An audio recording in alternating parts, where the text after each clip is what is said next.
26 సంవత్సరాల నమ్మకం, లక్షలాది సంతోషకరమైన వివాహాలు. తెలుగు మ్యాట్రిమోనీని డౌన్లోడ్ చేయండి. ధూమ్ 4 ఎందుకు లేట్ అవుతుంది?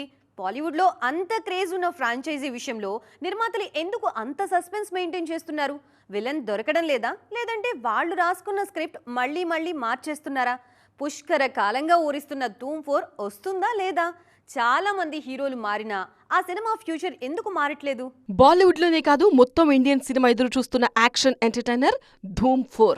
ఈ ఫ్రాంచైజీలో వచ్చిన 3 భాగాలు హిట్ అవ్వడంతో కొత్త సినిమాపై భారీ అంచనాలున్నాయి. ఎప్పుడో మొదలు కావాల్సిన ఈ ప్రాజెక్ట్ ఇంకా పట్టాలెక్కకపోవడానికి ముఖ్య కారణం సరైన కథ దొరకకపోవడమే. మరింత అద్భుతంగా అంతర్జాతీయ స్థాయిలో తెరకెక్కించాలని నిర్మాత ఆదిత్య చోప్రా భావిస్తున్నారు. కథ విషయంలో కాంప్రమైజ్ అవ్వట్లేదు ఆదిత్య చోప్రా. గత 13 ఏళ్లలో సుమారు 9కి పైగా కథలను ఆయన విన్నప్పటికీ ఏదీ నచ్చలేదు. అందుకే ధూమ్ 4 అంతకంతకు ఆలస్యమవుతోంది. ఈ సినిమాను అయాన్ ముఖర్జీ తెరకెక్కిస్తారనే ప్రచారం జరిగింది. కానీ వార్ 2 ఫ్లాప్ అవడంతో అదక్కడే ఆగిపోయింది.